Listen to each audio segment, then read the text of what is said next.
What's up, guys? Welcome back to another episode of DoughJo Setting. I got a request, somebody asking about marking routes. So we're going to do some things with that. Before we dive in, make sure you like and subscribe. Follow me on Instagram. We are putting out videos very often, so make sure you know when those are coming out. From my first video, the way I like setting routes is by hold color, but also hold type. So you'll see the orange climb behind me is using all of the endure furrows.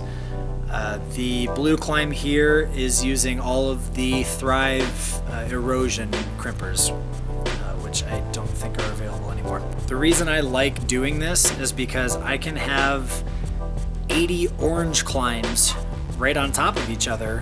As long as they're all different holds, those are different climbs.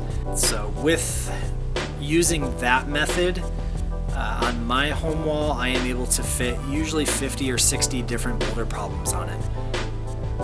I think that's the best way to set on a home wall, but if you're buying bulk holds where you're not really sure what you're going to get, you're not necessarily buying sets, I understand how this can be more difficult. If you can't necessarily do that, the next thing I would recommend is you set by hold color. So all of the orange holds are on, all of the green holds are on, all the blue holds, whatever color, doesn't matter what set they're from. So any orange holds can be used together, any blue holds can be used together. This is obviously what most gyms are doing now. It's a lot cleaner. You just identify a hold color and go. It's very easy to do. The downside, again, if you're buying bulk holds, you're not necessarily buying specific colors. You could also even get some off colors. So you have confusion, well, you know, this is green and this is lime green. It can definitely create some issues. For that reason, a lot of people still like to tape their routes. This is honestly something that's fairly old school at this point. A lot of home walls utilize this, but not many gyms do anymore, to be honest. I will be as objective as possible, but just know I really don't like taping holds. I think the tape, for lack of a better word, is really ugly. I think it's a lot to maintain. I think it's a lot more confusing. And I think if you eliminate the tape, you can fit more holds on your wall and have the wall overall be more functional. If you need to tape your climbs, there are a couple things that I would recommend. First, what tape to use. I would not recommend a very thick tape because that just takes up more wall space, especially if you are sharing holds on multiple climbs. For example, if this green climb here was on 3 different routes, having really thick tape is going to take up a ton of room. So for that reason, use 1-inch thick tape. It's a little bit more clean and it's a little bit easier to navigate. As far as what tape to use, in all honesty, gaffer tape is probably the best. It's a little bit heavier duty, it sticks a little bit better, in my opinion, but for that reason it is more expensive. It's been a long time since I've actually bought tape, but I want to say it's like twice as expensive as duct tape. So duct tape works really well. This is just a 1-inch lime green tape. Braun tape, B-R-O-N, we'll put a link.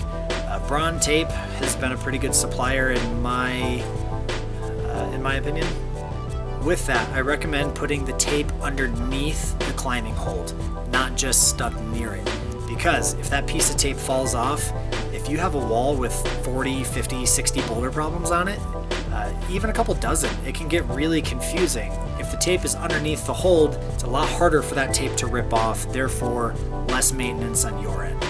To make it feel less cluttered, I always have the tape going down in 45-degree angle.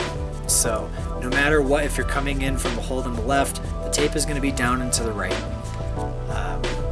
If all of the tape is going the same direction, it doesn't feel as cluttered. It makes it a little bit more clean. So it's a lot harder to get lost that way.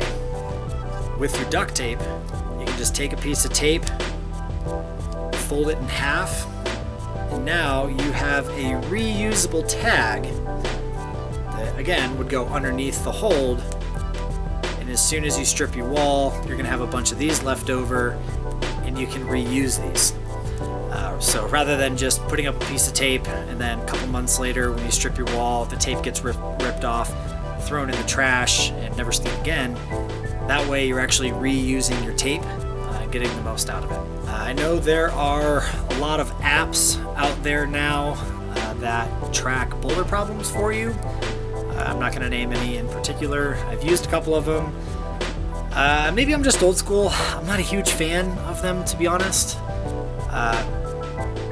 Not that I don't think that there is merit to them. I know a lot of people really, really like them. But for me, it's more hoops to jump through if you have to refer to your phone or refer to something digital rather than just looking at the wall and understanding what climbs there are. Those apps are really cool to let other people make up climbs for you, but it's kind of hard to do if you're not physically there. It's hard to judge distances. It's hard to judge how good the holds are, especially if they're holds that you're not familiar with. So those are the ways of marking climbs that I know of. If there's any other that I'm forgetting, definitely let me know. I'm curious to hear what they are. And like I said, we're dropping videos very often, so make sure you're continuously checking back and maybe hit that subscribe button. Who knows? Yeah. But we will see you next time.